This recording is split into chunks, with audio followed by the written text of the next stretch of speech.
Hola, bienvenidos a Inflexión Live. Les damos las gracias a todas las personas que nos acompañan en esta transmisión. Este programa lo estamos transmitiendo a través de Facebook y YouTube en las cuentas de Inflexión Digital y de nuestros patrocinadores, Fundación Beca y Surfing Digital. Los invitamos a suscribirse a nuestro canal de YouTube y conocer los contenidos que tenemos en él. Este programa está hecho para todas las personas que nos ven en vivo cada miércoles y para todas las personas que nos ven en otro momento. En la era digital que estamos viviendo, la posibilidad de consumir contenido bajo demanda nos ha hecho más exigentes con lo que elegimos consumir. Por ello estamos profundamente agradecidos por dedicarnos su tiempo. Este programa no es una transmisión en vivo, sino un estreno a la hora que siempre transmitimos el miércoles a las 7. Esto porque nuestro invitado de hoy está en España y grabamos el programa en un horario adecuado para ambos.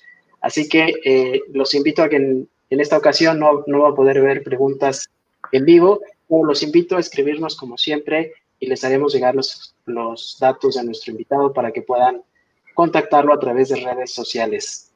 Hoy iniciamos un nuevo ciclo de programas. Bienvenidos.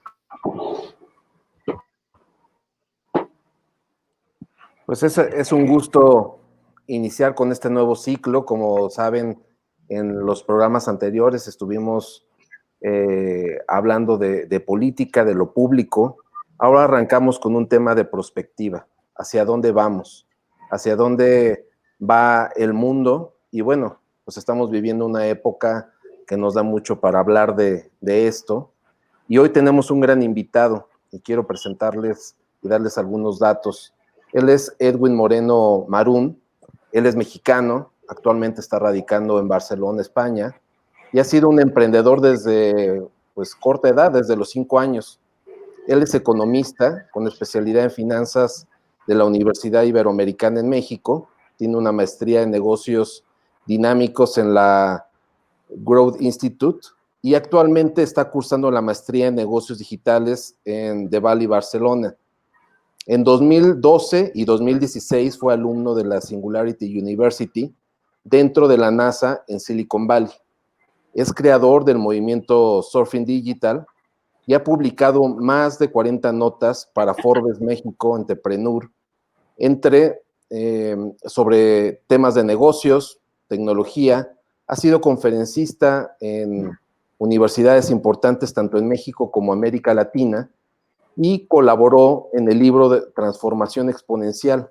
Él es además embajador y coach certificado de OpenEOX. Ha colaborado en el modelo de Purpose Launchpad, que es una metametodología enfocada en desarrollar iniciativas exponenciales con un propósito de hacer un mundo mejor.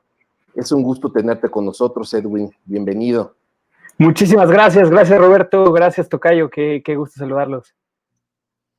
Y bueno, para abrir un poco el tema, creo que cuando a todos nos ha tocado estudiar un poco de historia y es fácil ver esos puntos de inflexión en la historia, cuando ves las cosas en perspectiva, cuando lo ves en pasado y ves ese punto, lo que cambió en la humanidad, los cambios que se dieron quizá por algún acontecimiento natural o provocado por el hombre. Pero quizá no es tan sencillo cuando lo ves hacia adelante. Y creemos que ahorita estamos en un punto de inflexión en la humanidad. Quizá las personas que estudien la historia en 20, 50 años o posterior, pues van a ver lo que fue esta época y los cambios que se dieron a partir de eso. Y bueno, este ciclo de programa lo estamos iniciando justamente con un tema fundamental. Y para abrir el tema, Edwin, yo te preguntaría, cuando hablamos del tema de renacimiento, o sea, que no es un renacer como ser humano, sino la palabra renacimiento como una época histórica, y hablamos de un segundo renacimiento, ¿a qué nos referimos? Perfecto, muchísimas gracias por el espacio, por dejarme comentar esto. a ambos. Y bueno, vamos a primero plantear qué es, cómo fue un poco el Renacimiento original. Estamos hablando de 1300, 1400. ¿Y qué pasa? Ahí hubo una serie de sucesos muy fuertes. Primero estaba la Edad Media, donde la iglesia tenía una cantidad de poder brutal, ¿no? Donde simplemente a los científicos, si intentaban abrir un cuerpo, los tachaban, digamos, como de brujos o herejes y todo esto. Entonces, todo lo que era ciencia, el mismo Copérnico, Galileo Galilei y varios de ellos habían sido tachados como herejes, ¿no? Porque desafiaban a esta institución, la iglesia, que era sumamente poderosa. Pero de repente, por ahí bueno, en el siglo XIV, viene esta peste negra, algo que podría ser similar a lo que estamos viendo ahora con el tema del COVID. Claro, la diferencia es que ahí la gente, bueno, en tema médico, pues estaba mucho más atrasado, entonces mucha gente se moría, no sé, por un virus, por cosas que hoy en día ya la gente no se muere. Pero estamos hablando de la peste negra o la fiebre bubónica. Llegó a matar alrededor del 40% de la población en Londres en 7 meses. Así de drástico fue. Y en Europa ni siquiera se tienen los datos oficiales, pero se calcula que se murió alrededor de la mitad de la población por esta peste negra, ¿no? Ahora, ¿qué pasa después? Después de esto, hay una serie de condiciones, pero una de las cosas más importantes es que empieza a haber se le conoce como un renacimiento, donde empieza a haber un auge de la ciencia mucho más fuerte y donde vemos algunos inventos muy fuertes. Por ejemplo, los Medici, ellos tienen el invento de la contabilidad, de la doble función que se da el doble registro que se da en la contabilidad. Con eso se vuelven unos banqueros sumamente ricos y tenían la capacidad de con esto poner como un contrapeso a la iglesia. Y entonces ellos empiezan a financiar a varios grandes pensadores de esa época, a un Miguel Ángel, a un Da Vinci y a varias personas clave de esa época. Y en esa época empezamos a ver, por ejemplo, cuerpos desnudos como un David, ¿no? El David de Miguel Ángel y este tipo de figuras, cuadros donde se veían a mujeres desnudas. Eso antes era impensable en la Edad Media. Era por la religión que era tan fuerte. Antes no pasaba eso. Ahora, con esto viene una serie de inventos que cambian al mundo. Uno de los más fuertes son, además del tema de contabilidad que estamos hablando de también el reloj de mano, que el reloj de mano, bueno, es que imaginen la cantidad de cambios, el no saber el tiempo a saber el tiempo que implicaba en muchas cosas. Por ahí, sí, años después, 1400, no me acuerdo si es 82 o 92, pero bueno, se descubre América, ¿no? Nada más para ver qué cosas pasaron en el Renacimiento, fue el descubrimiento de América, ¿no? Una de las grandes cambios, digamos, en la historia, y bueno, que tuvo un gran impacto. Que bueno, ahí hay todo el tema de si realmente fue Cristóbal Colón o antes hubo antes otra población y todo esto, pero bueno, supongamos que sí fue Cristóbal Colón y todo lo que detona con este tema. También otro de los grandes inventos fue la imprenta de Gutenberg. Y nada más para poner en perspectiva, antes un libro te podía costar lo equivalente a una granja completa. Entonces, con la llegada de la imprenta, se democratiza el conocimiento y entonces viene una cantidad de cambios brutales. Entonces, lo que estoy tratando de comentar en esto es poner un panorama de qué pasó en la historia. Como dicen, si quieres entender un poco el futuro, ve a la historia, ve qué ha pasado antes para tratar de predecir qué pasó más adelante o qué podría pasar más adelante con esto. Entonces, con la peste negra, algo que se vio después fue un cambio en la concepción de cómo se veía el humano, de cómo nos veíamos y sobre todo un auge hacia la ciencia. Se valoró mucho más la ciencia y eso permite un crecimiento enorme en muchos sentidos y en muchos inventos que cambiaron al mundo en muchos sentidos. Y no solo eran inventos como máquinas, sino también inventos que cambiaron hasta filosóficamente el rol que tenemos los humanos en el mundo y bueno, todos estos avances. Ahora, otro suceso fuerte que es equiparable al tema de el COVID que estamos viviendo actualmente, sin duda es la fiebre española, que se da en el siglo pasado, y que también ahí es un tema muy peculiar, porque viene Primera y Segunda Guerra Mundial, viene el tema de la fiebre española y todo esto que también arrasa con millones de personas en la población. ¿Y qué pasa después de estos sucesos? Nuevamente un auge en la ciencia enorme que no se había visto. Entonces, ¿por qué podría ser un segundo renacimiento esto? por una serie de factores. Uno es, me encanta esta frase que dice que cuando no puedes ir hacia afuera, eso te fuerza a ir hacia adentro. Entonces, estar tanto tiempo encerrados no sé cómo ustedes lo hayan vivido, que sería muy interesante escuchar esto, pero al menos a nivel personal ha sido un cambio brutal. O sea, es estar tanto tiempo encerrado en otro país, no, o sea, tiene muchas peculiaridades y lo que te hace tener que trabajar a nivel interno es muy peculiar porque te hace enfrentarte a cosas que es, oye, no puedes esquivarlo, ¿no? O sea, enfrenta lo que tienes que enfrentar a nivel personal e interno, pero es que eso está pasando a nivel humanidad en todos los países, en todo el mundo prácticamente, y eso sin duda pues detona cambios y nos hace plantearnos muchas cosas. Ahora, otro de los puntos que veo importantes de esto y de donde viene el término de segundo renacimiento es, hace unos meses tuve el gusto de platicar aquí en Barcelona con el líder acá de uno de los movimientos que se conoce como capitalismo consciente. Básicamente el capitalismo consciente viene de un movimiento, bueno, de Silicon Valley, donde lo que dicen es, el dinero para las empresas es como el oxígeno. Si no, o sea, si no tienes ese oxígeno, mueres. Pero tampoco tu propósito de vida es respirar, ¿no? Al igual que para las empresas, el propósito de vida no puede ser el dinero solamente. Entonces, algo que ha pasado mucho en el mundo es una obsesión por el tema económico muy fuerte. Un capitalismo que ha sido capaz de deshacer el medio ambiente, que ha sido capaz de muchos problemas fuertes. Soy economista y soy procapitalista, pero también creo que hay límites, digamos. Y creo que el rumbo no era el correcto. Por eso me encanta el término de capitalismo consciente, porque creo que es un balance y donde nos va a hacer cuestionarnos en esta época ok, hacemos dinero, pero ¿cuál es mi impacto aquí en el mundo? ¿Estoy haciendo al mundo mejor o no? Y otro de los puntos más importantes con esto es, a diferencia creo que del primer renacimiento, yo creo que la diferencia ahorita es que vamos a tener que plantearnos esta gran pregunta que nadie nos enseña a hacerlo, y es, ¿cuál es tu propósito de vida?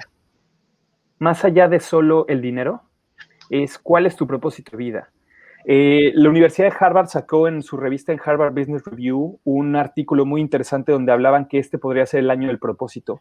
Y era una serie de argumentos de por qué las organizaciones que tienen claro su propósito son las que son más resilientes, la gente dura más, son las que terminan dando mayores utilidades y en épocas de cambio y de crisis, cuando tienes bien claro un propósito, es más fácil afinar el rumbo que cuando solo el propósito es el dinero.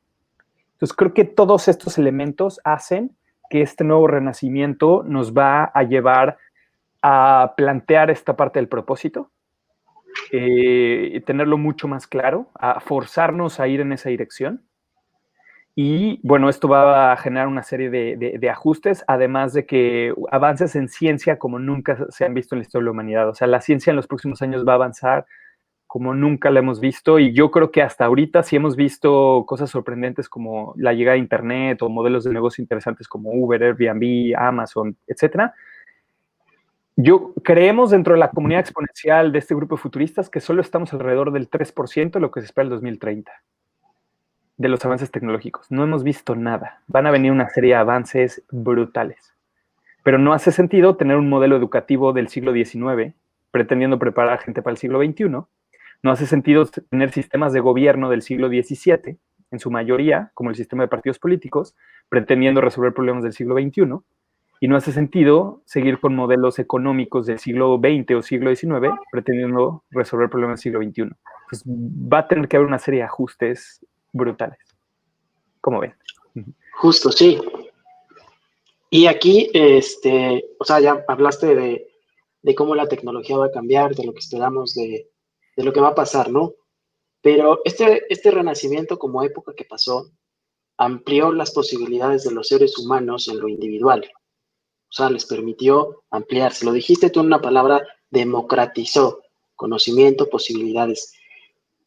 Este nuevo renacimiento que tú planteas, ¿cómo expandirá nuestras posibilidades como seres humanos? Más allá de lo que progresivamente va a pasar con la tecnología. Como Claro. seres humanos, ¿qué? Mira, una de las cosas que es muy interesante, y incluso lo podemos ver antes del COVID, ya cualquier persona que tenía acceso a un smartphone, sin importar la marca, tiene hoy en día acceso a más información que Bill Clinton cuando era presidente de los Estados Unidos. Una de estas computadoras, el smartphone que sea prácticamente, es mucho más potente que las computadoras que mandaron a los hombres a la luna. Es decir, hoy en día nuestra bolsa, nuestras manos, tenemos, se dice que cerca de $1 millón a precio de los años 80, con las 30 aplicaciones más usadas, con lo que te hubiera tomado una computadora de esta capacidad en los 80, una cámara de video de este estilo, acceso a música y todo esto. Entonces, hoy en día, y eso sin contar la parte del COVID, desde antes del COVID, ya hoy en día un individuo tenía acceso a tecnología, cualquiera de nosotros, a tecnología más a la que tenían antes acceso reyes, a la que tenían acceso gente como Rockefeller, el hombre más rico de la historia, por lo que, bueno, muchos creen que es el hombre más rico de la historia hasta ahora. Nunca vio un smartphone de este estilo. Napoleón Bonaparte nunca vio o sea, tecnologías de este estilo. Muchos gobiernos nunca tuvieron acceso a tecnologías de este estilo. Y eso hace que a nivel individual nos dé acceso a una cantidad de cosas brutales. Pero hay un problema. Es hoy en día tenemos demasiada información, tenemos acceso a demasiadas cosas. Y por eso creo que en esta época lo importante ya no son los cómo. Ahora lo importante es el por qué. ¿A qué me refiero con esto? Antes, si tú tenías acceso a un título universitario, tenías los grandes cómo. Si tenías acceso a una maestría, wow, tenías un grandes cómo. Si tenías muchos años de experiencia en una industria, wow, tenías grandes cómo. Perfecto. Pero de repente hoy en día en la era digital, desde tu celular, puedes buscar información y encontrar información equivalente a física cuántica de Harvard gratis, o a información sobre lo que quieras gratis en Internet. Entonces los cómo ya están ahí. La diferencia es por qué. Si tienes un porqué suficientemente claro, entonces vas a buscar esos cómo. Y eso es lo que nos va a desmarcar en esta época. Pero hoy en día tenemos acceso a una cantidad de cosas como individuos que nos permite hacer cosas que antes no se podía. Y no solo eso, también lo colectivo. Podemos conectar con otras personas en otras partes del mundo que piensen como nosotros, que tengan intereses similares. Podemos preguntar, podemos co-crear cosas. Y esto antes no se podía y hoy es mucho más fácil. Y creo que el COVID nos ha acelerado esta parte mucho más, a probar que la parte digital es mucho más fuerte de lo que creíamos y es posible hacer home office, es posible hacer todo este tipo de cosas, incluso para gobiernos. Y bueno, es un cambio de paradigma e inflexión total, como lo nombra su programa.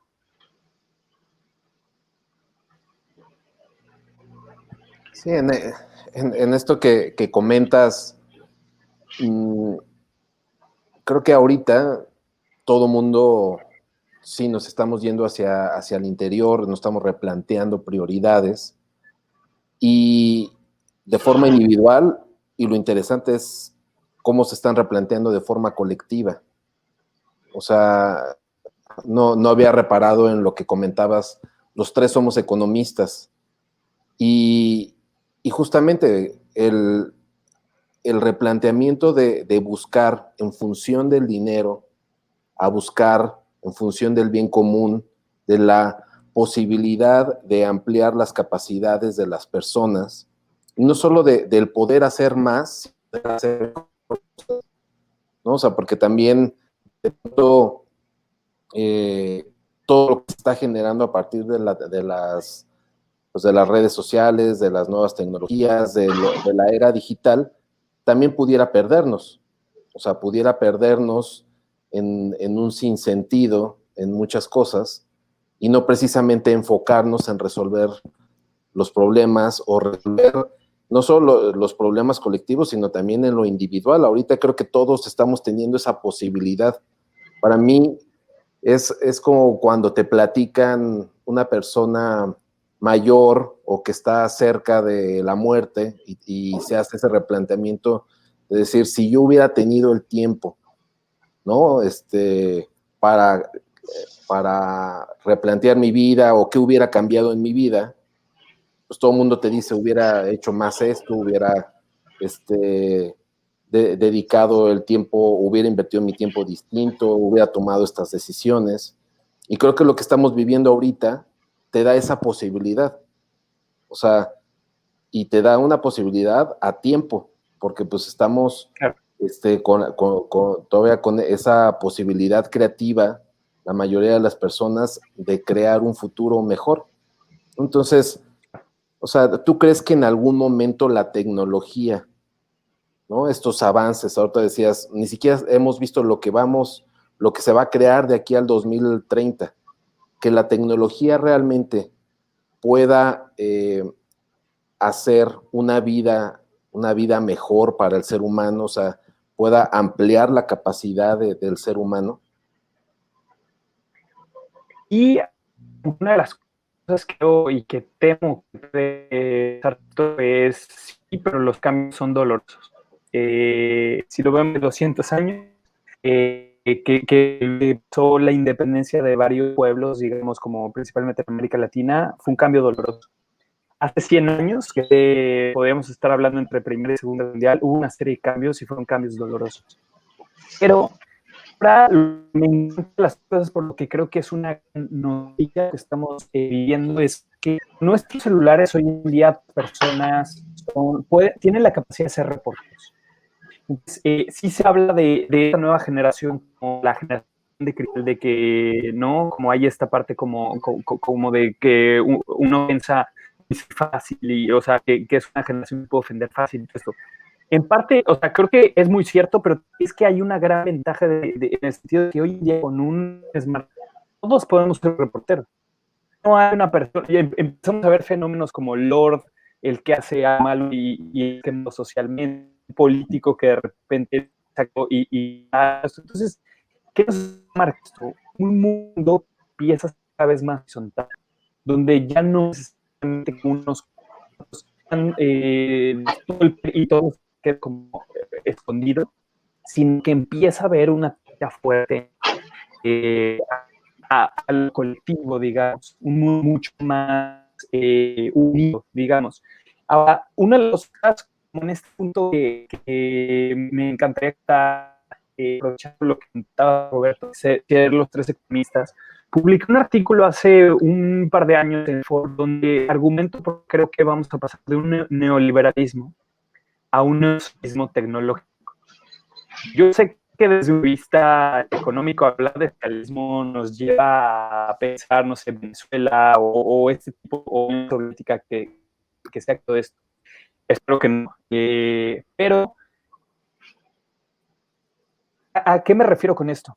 Hay una serie de factores que están pasando que son muy importantes a tomar en cuenta. Uno, el economía está creciendo tanto, ha crecido en los últimos desde que empezaron a medir, digamos, el tipo de indicadores, que puede ser que el capitalismo esté marcando su propia ida.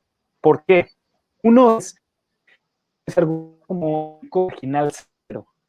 En un mundo digital, hacer un libro se vuelve casi costo cero. Hacerle copia a una canción se vuelve casi costo cero.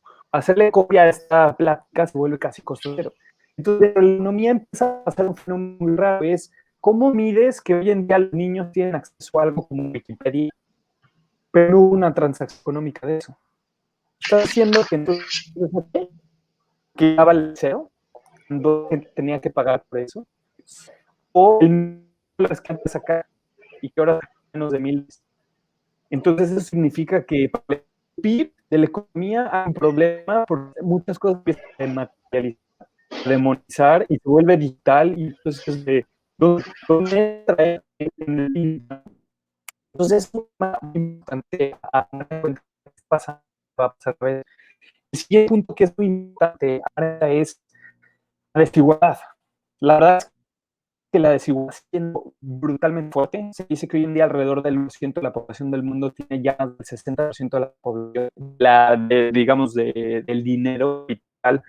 Y estamos viendo de esta pandemia, algunos millonarios como Jeff Bezos, Elon Musk o Zuckerberg, hoy se han vuelto ultra ricos, mucho más ricos que antes. Y mucha gente está cayendo un poco. Entonces, ¿qué va a pasar? El 1% tenga el 70, el 80, el 90, el 99% de la riqueza del mundo.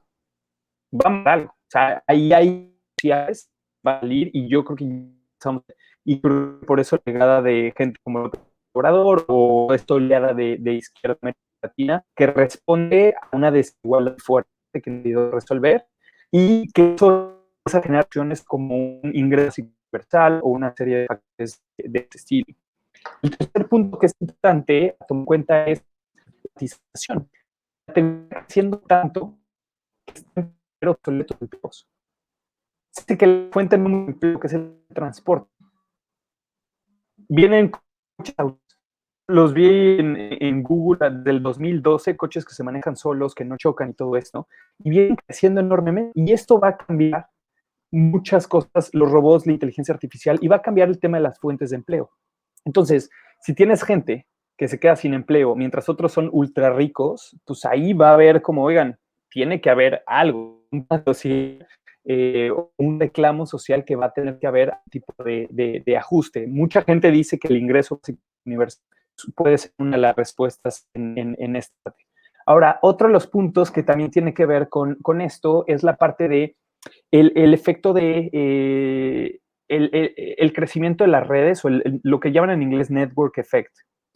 El que una persona tenga acceso a un teléfono, pero solo sea uno de las personas en el mundo, hace que una tecnología sea inválida. Al menos que de repente tengan acceso 2, 4, 16 y más personas en el mundo, lo que empieza a hacer con esto es que ya entonces tiene mucho valor esta tecnología. Y eso es lo que hemos visto con los smartphones, con Internet, con las redes sociales, que cada individuo que va entrando a estas nuevas tecnologías nos beneficia a todos. Y eso es lo que está marcando el siglo XXI, un efecto de redes, donde para todos es más valioso que todos tengan acceso a Internet, que todos tengan acceso a smartphones, que todos tengan acceso a redes sociales, a Google y a todo esto, porque eso hace una inteligencia colectiva mucho más fuerte. Entonces, hay mucha gente que hoy en día aún no tiene acceso a Internet allá afuera y que en los próximos años, como se está haciendo mucho más barato, eso va a hacer que calculamos que alrededor del 2025 máximo, el 100% de la población mundial va a tener acceso a Internet. Entonces, y hay varios billones de personas que hoy en día no han sido escuchados, sobre todo la gente más humilde. Entonces, van a tener acceso a Internet próximamente y van a ser escuchados. Eso nos va a beneficiar a todos y de alguna forma es una especie de socialismo en el sentido de que es un mundo hiperconectado con esto. Y por ahí estamos viendo, o el argumento que planteo es más de un socialismo con un líder carismático o un dictador o algo así, es más algo que tenga que ver con cosas como blockchain o estas tecnologías donde la idea es lo colectivo y como movimientos como lo open source o esta parte donde es más regímenes tecnológicos autorregulados que solo un grupo de dictadores controlando todo. ¿Les hace sentido esta locura? Edwin, creo que estás en mute. Gracias, gracias. Justo lo que estás diciendo hace mucho sentido, pero a lo que acabas de decir, el cambio es doloroso y en este cambio que ya planteas, tiene que haber el cambio de una concepción del ser humano. Hablo de, ¿tú cuál crees que va a ser este cambio de concepción del ser humano? Porque ya dijiste que la tecnología va a soportar muchos cambios, claro. Nos va a llevar a un mundo horizontal, ¿no? Con el riesgo de que el 70% sea de uno y el 30% restante sea de los demás. Pero debe de haber un cambio de concepción filosófica, o no decir filosófica, pero una concepción del ser humano como tal. ¿Cuál crees que sea? Creo que el principal cambio es darnos cuenta que lo que hacemos a nivel individual y como grupo afecta a todo. Afecta al planeta, afecta a los demás. Entonces, creo que vamos a pasar o vamos a tener que pasar de un pensamiento individual a un pensamiento más colectivo. Y creo que eso lo estamos viviendo cada vez más, de que nos duele lo que pasa en cualquier parte del mundo con lo que vemos en redes sociales y eso, o sea, nos duele y nos hace más sensibles lo que esté pasando en Australia o lo que pasa en Japón o en África, o sea, como que cada vez nos hacemos más sensibles ante eso. Y el otro tema es nuestro propósito. ¿Cuál es nuestro propósito? ¿Para qué estamos aquí en el mundo?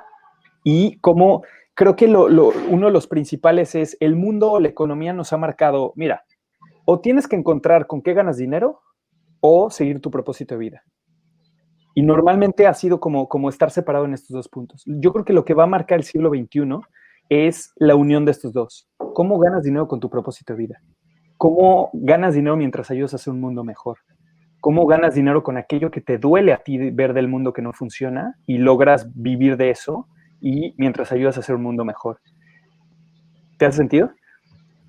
Sí, o sea, es que de hecho, este tema del propósito, creo que tú desde Surfing Digital lo tienes muy claro, ¿no? O sea, esto que hablas del moonshot.